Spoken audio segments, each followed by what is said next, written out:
IPL 2025 का मुकाबला number 12 खेला जाएगा 31 मार्च 2025 को मुंबई के वानखेड़े स्टेडियम में शाम 7:30 बजे से ये मुकाबला खेला जाएगा।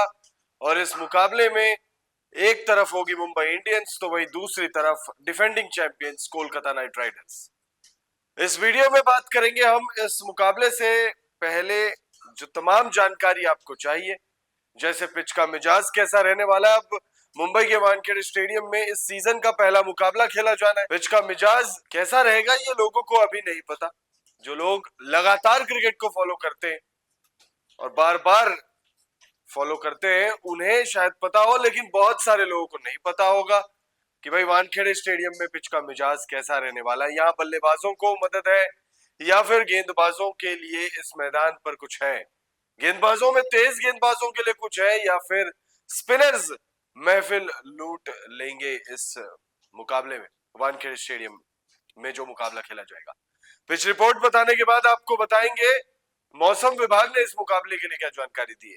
लेकिन हम वीडियो में आगे बढ़े उससे पहले हम आपको क्लियर कर देते हैं कि मौसम विभाग ने बारिश की चेतावनी जारी की है। तो क्या बारिश की वजह से मैच रद्द हो जाएगा, ये बड़ा सवाल अब आपके मन में आ रहा होगा।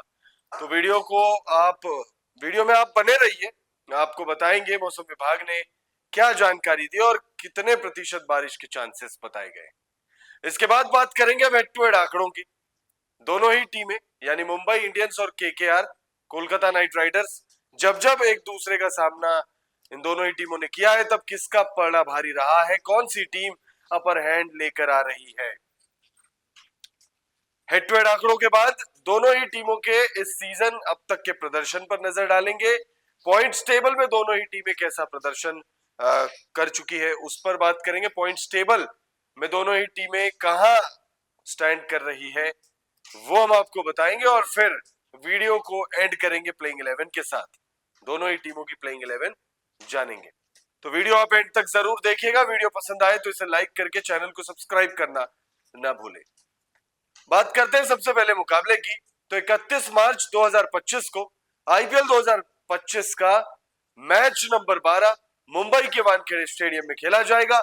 एक तरफ हार्दिक पांड्या की मुंबई इंडियंस होगी तो वहीं दूसरी तरफ नए कप्तान अजिंक्य रहाणे की कोलकाता नाइट राइडर्स। एक तरफ आईपीएल की सबसे सफल टीमों में से एक मुंबई इंडियंस होगी तो वहीं दूसरी तरफ तीसरी सबसे सफल team Kolkata night Riders. Mumbai Indians IPL का खिताब 5 बार जीत चुकी है तो वहीं कोलकाता नाइट राइडर्स ने भी 3 बार आईपीएल का टाइटल जीतने में कामयाबी पाई है। तो काफी भयंकर राइवलरी होती है इन दोनों ही टीमों की और जब जब दोनों ही टीमें आमने सामने होती है तब तब फैंस को एक हाई वोल्टेज मुकाबला देखने को मिला है। इस मुकाबले में भी इससे कम की उम्मीदें फैंस को होंगी नहीं। अब हम आगे बढ़ते हैं और बात करते हैं हम पिच का मिजाज कैसा रहने वाला है। वानखेड़े स्टेडियम पर इस सीजन का पहला मुकाबला खेला जाएगा और सीजन के पहले मुकाबले में बल्लेबाजों को मदद मिलेगी या गेंदबाजों को मदद मिलेगी, तेज गेंदबाजों को मदद मिलेगी या स्पिनर्स के लिए इस मैदान पर बहुत कुछ है। तो पिच रिपोर्ट में साफ ये चीज मेंशन्ड है कि भाई यहाँ पर तेज गेंदबाजों को शुरुआती पलों में मदद मिलती है, लेकिन गेंदबाजों की तुलना में हमने देखा है वानखेड़े स्टेडियम में जो मुकाबले पास्ट में भी हुए, फिर चाहे वो आईपीएल के मुकाबले हो, चाहे वो T20 इंटरनेशनल्स के मुकाबले हो, चाहे वो डोमेस्टिक T20 मुकाबले हो या फिर वनडे मुकाबले हो, हमने देखा है यहाँ पर बल्लेबाजी करना, इनफैक्ट टेस्ट में भी बल्लेबाजी करना बहुत आसान है। बल्लेबाजी यहाँ पर बहुत आसान मानी जाती है और भारत में जो बैटिंग फ्रेंडली पिचेस है उनमें वानखेड़े स्टेडियम का नाम भी बड़े अदब से लिया जाता है। और एक कहावत भी है कि जो बल्लेबाज आउट ऑफ फॉर्म हो उसे 2 या 3 मुकाबले वानखेड़े में खिला लो तो उसकी फॉर्म भी वापस आ सकती है। स्पिनर्स के लिए भी यहाँ पर मदद है, ऐसा नहीं है कि स्पिनर्स के लिए मदद नहीं है, लेकिन फर्स्ट इनिंग में स्पिनर्स ज्यादा कारगर साबित होते हैं। सेकेंड इनिंग में स्पिनर्स के लिए बहुत मुश्किल हो जाती है गेंदबाजी और उसकी वजह ओस है। अब ग्राफिक्स के माध्यम से बताते हैं आपको वानखेड़े स्टेडियम पिच का मिजाज कैसा है। वानखेड़े स्टेडियम अपनी बल्लेबाजों के अनुकूल पिच के लिए जाना जाता है। यहाँ की पिच लाल मिट्टी से बनी होती है। जो अच्छी उछाल प्रदान करती है, जिससे बल्लेबाजों को शॉट खेलने में सुविधा होती है। पिच का उछाल और बाउंस बल्लेबाजों को बड़े शॉट खेलने में मदद करता है। गेंद बल्ले पर अच्छी तरह से आती है, जिससे रन बनाना आमतौर पर आसान होता है। तो वहीं शुरुआती ओवरों में तेज गेंदबाजों को स्विंग और सीम मूवमेंट मिल सकती है, खासकर समुद्र के निकटता के कारण। मुंबई का मौसम फिलहाल गर्म और उमस भरा है। शाम के मैचों में ओस गिरने की संभावना रहती है, जिससे गेंदबाजों, विशेषकर स्पिनर्स को कठिनाई हो सकती है, क्योंकि गीली गेंद को ग्रिप करना मुश्किल होता है। टॉस जीतने वाली टीम पहले गेंदबाजी करना पसंद कर सकती है, ताकि दूसरी पारी में बल्लेबाजी करते समय ओस का लाभ उठा सके। हालांकि पिच की बल्लेबाजों के प्रति अनुकूलता को देखते हुए पहले बल्लेबाजी करते हुए बड़ा स्कोर खड़ा करना भी एक रणनीति हो सकती है। वानखेड़े स्टेडियम में T20 मैचों में औसत पहली पारी का स्कोर लगभग 185 रन है, जबकि दूसरी पारी का औसत स्कोर 174 रन के करीब है। आईपीएल मैचों की बात करें तो इस मैदान पर हाईएस्ट स्कोर 235 रन है, जो एक बार फिर दर्शाता है कि इस मैदान पर बैटिंग कितनी आसान है। वानखेड़े स्टेडियम की पिच बैटिंग फ्रेंडली कंडीशंस के लिए जानी जाती है, और साफ तौर पर पिच रिपोर्ट में यह मेंशन्ड है कि इस मुकाबले में भी आप ऐसी उम्मीद रख सकते हैं कि बल्लेबाज, दोनों ही टीमों के इनफैक्ट जो बल्लेबाज है वो बड़ा स्कोर खड़ा करे और एक हाई स्कोरिंग मुकाबला में देखने को मिले।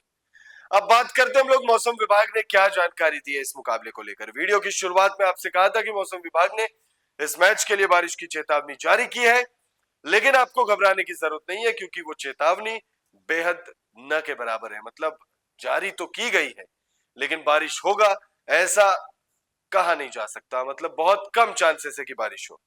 आईपीएल 2025 के मैच नंबर 12 के लिए मौसम विभाग ने मौसम मुंबई का मैच के अनुकूल रहने का अनुमान जताया है। मौसम विभाग के मुताबिक अधिकतम तापमान 35 डिग्री तो वहीं 28 डिग्री न्यूनतम तापमान रहने की बात कही गई है। हालांकि 5% बारिश की भी संभावना मौसम विभाग ने जारी की है, तो वहीं 38% ह्यूमिडिटी रहने का भी अनुमान जताया गया है। मात्र 5% बारिश की संभावना है, और 25% से नीचे जब जब बारिश की संभावना जताई जाती है तो ऐसा माना जाता है कि बारिश होगी। ऐसी उम्मीद आप बहुत ज्यादा मन में मत बिठाइए, क्योंकि 25% से कम यानी बारिश के चांसेस बहुत कम। अब आगे बढ़ते हैं हेड टू हेड आंकड़ों की तरफ। दो सबसे सफल टीमें मुंबई इंडियंस और कोलकाता नाइट राइडर्स, एक के पास 5 आईपीएल टाइटल, एक के पास 3 आईपीएल टाइटल। जब जब इन दोनों ही टीमों की भिड़ंत हुई है, तब किसका पलड़ा भारी रहा है, ये भी एक बड़ा अहम सवाल है। और अगर आप हेड टू हेड आंकड़ों को देखेंगे तो यहां पाएंगे कि कोलकाता नाइट राइडर्स थोड़ा सा पिछड़ी हुई टीम नजर आती है दोनों ही टीमों के कंपैरिजन में। दोनों ही टीमों के बीच अब तक कुल 34 आईपीएल मुकाबलों में भिड़ंत हो चुकी है, और इन 34 मुकाबलों में 11 बार कोलकाता नाइट राइडर्स ने बाजी मारी है, जबकि मुंबई इंडियंस ने 23 मैच जीतने में कामयाबी पाई है। तो हेड टू हेड आंकड़ों में ये साफ है कि भाई मुंबई इंडियंस का पलड़ा भारी है, और मुंबई अपने घर में खेल रही है। मुंबई ने इससे पहले जो इस सीजन मुकाबले खेले वो अपने घर में नहीं खेले, और कैसा प्रदर्शन रहा है दोनों ही टीमों का इनफैक्ट वो हम आपको अब बताते हैं। तो भाई सबसे पहले बात कर लेते हैं हम लोग मुंबई इंडियंस की। मुंबई इंडियंस ने इस सीजन अब तक 2 मुकाबले खेले और दोनों ही मुकाबलों में हार का सामना किया है। सीएसके के खिलाफ पहला मुकाबला खेला था, जिसे 4 विकेट से गवा दिया था मुंबई इंडियंस ने। तो वहीं गुजरात टाइटंस के खिलाफ दूसरे मुकाबले में मैच नंबर 9 में लगभग मैच को जीत लिया था मुंबई इंडियंस ने, ऐसा आप कह सकते हैं। तिलक वर्मा और सूर्य कुमार यादव ने अच्छी पार्टनरशिप की थी, लेकिन अंत में गुजरात टाइटंस 36 रनों से उस मुकाबले को जीतने में कामयाब हुई। यानी मुंबई इंडियंस को बैक टू बैक 2 मुकाबलों में हार का सामना करना पड़ा, और मुंबई इंडियंस अब चाहेगी कि जीत की पटरी पर लौट आए। तो वहीं अगर हम बात करें केकेआर की, तो केकेआर ने 2 मुकाबले खेले। पहला मुकाबला आरसीबी के खिलाफ, टीम को 7 विकेट से हार का सामना करना पड़ा। तो वहीं दूसरे मुकाबले में राजस्थान रॉयल्स के खिलाफ एक शानदार जीत 8 विकेटों से। पॉइंट्स टेबल पर नजर डालेंगे तो दोनों ही टीमें बॉटम 4 में है। इस वक्त मुंबई इंडियंस 9वें नंबर पर है, जीत का खाता भी नहीं खुला है, 2 मुकाबले 2 हार। नेट रन रेट -1.163 की। 9वें नंबर पर मुंबई इंडियंस, तो वहीं 7वें नंबर पर है केकेआर, 2 मुकाबलों में 1 जीत और 1 हार, 2 पॉइंट, -0.308 की रन रेट है, नेट रन रेट। तो पॉइंट्स टेबल के लिहाज से देखें तो केकेआर थोड़ी सी कंफर्टेबल पोजीशन में है, और Mumbai Indians on the other hand 2 मुकाबले बैक टू बैक हार चुकी है। इस मुकाबले को हर हाल में जीतना चाहेगी। जीत कर केकेआर आ रही है, लेकिन जीत हर हाल में मुंबई इंडियंस को चाहिए, क्योंकि मुंबई इंडियंस लगातार 3 मुकाबला तो बिल्कुल भी नहीं हारना चाहेगी। अब बात कर लेते हैं हम लोग दोनों ही टीमों की संभावित प्लेइंग 11 किस प्रकार रहने वाली है। सबसे पहले हम लोग बात करेंगे विजिटिंग टीम केकेआर की, क्योंकि अब ये मुंबई इंडियंस का होम ग्राउंड है, तो मुंबई इंडियंस की प्लेइंग 11 अंत में आपको बताएंगे। केकेआर की पॉसिबल प्लेइंग 11 में आपको क्विंटन डिकॉक और वेंकटेश अय्यर दिखेंगे। उसके बाद अजिंक्य रहाणे आएंगे, Rinku Singh, Moeen Ali, Andre Russell, Ramandeep Singh, Spencer Johnson, Vaibhav Arora, Harshit Rana और वरुण चक्रवर्ती दिखने वाले।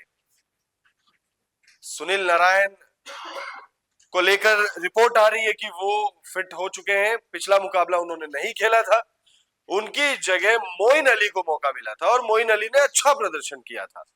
तो अब ये टीम मैनेजमेंट की माथापच्ची है कि वो कैसे सुनील नारायण को फिट करते हैं, क्योंकि या तो सुनील नारायण को खिला सकते हैं या मोइन अली को खिला सकते हैं। तो अगर ऐसा होता है तो फिर ये अजिंक्य रहाणे और जो कोच है टीम के, ये उनकी जिम्मेदारी होगी कि कैसे वो प्लेइंग 11 में बैलेंस प्रदान करते हैं। और मुंबई इंडियंस की बात करें अगर पॉसिबल प्लेइंग 11 की, तो रोहित शर्मा और रायन रिकल्टन की जोड़ी ओपन करते हुए नजर आएगी। उसके बाद सूर्य कुमार यादव, तिलक वर्मा, हार्दिक पांड्या कप्तान, नमन धीर, Mitchell Santner, Deepak Chahar, Trent Boult, Mujibur Rahman और सत्यनारायण राजू। रोहित शर्मा के लिए अब तक जो दोनों मुकाबले रहे हैं वो बेहद खराब रहे हैं। रायन रिकल्टन भी कुछ खास नहीं कर पाए।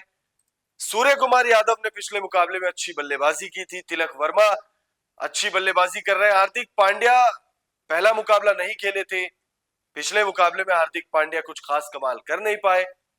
दीपक चाहर अच्छी गेंदबाजी कर रहे हैं मुंबई के लिए, ट्रेंट बोल्ट अच्छी गेंदबाजी कर रहे हैं, लेकिन सत्यनारायण राजू ये एक कमजोर कड़ी पिछले मुकाबले में अगर इनके प्रदर्शन को आप देखेंगे, युवा गेंदबाज है, नए गेंदबाज है, तो आप अगर मुंबई इंडियंस में कोई कमजोर कड़ी इस समय नजर आ रही है तो वो सत्यनारायण राजू। वहीं अगर केकेआर की बात करें तो क्विंटन डिकॉक अच्छी टच में नजर आ रहे हैं। पिछले मुकाबले में आरआर के खिलाफ 97 रनों की नाबाद पारी खेली थी। उसके बाद अगर आप बात करें तो अजिंक्य रहाणे ने पहले मुकाबले में शानदार बल्लेबाजी की थी। बाकी अगर आप अन्य बल्लेबाजों की बात करें तो वैसा कोई खास प्रदर्शन टीम की तरफ से दिखा नहीं है। वेंकटेश अय्यर का बल्ला अभी फिलहाल खामोश है, आंद्रे रसल हो, रमनदीप सिंह हो, रिंकू सिंह हो, बल्ले नहीं चल रहे हैं इन बल्लेबाजों के। हालांकि केकेआर थोड़ी सी मजबूत स्थिति में है अगर आप मुंबई से कंपेयर करें, लेकिन मुंबई अपने घर में खेल रही है, लिहाजा मुंबई की टीम के पास अपर हैंड होगा। और उसकी एक और वजह हेड टू हेड आंकड़े हैं। हेड टू हेड आंकड़े यानी जब जब इन दोनों ही टीमों का आमना सामना हुआ है तो केकेआर थोड़ी सी बैकफुट पर नजर आई है। फिलहाल इस वीडियो में इतना ही। इस खबर पर आप अपनी राय हमें जरूर दीजिएगा और बताइएगा मुंबई इंडियंस और केकेआर के बीच मैच नंबर 12 में कौन सी टीम बाजी मारेगी।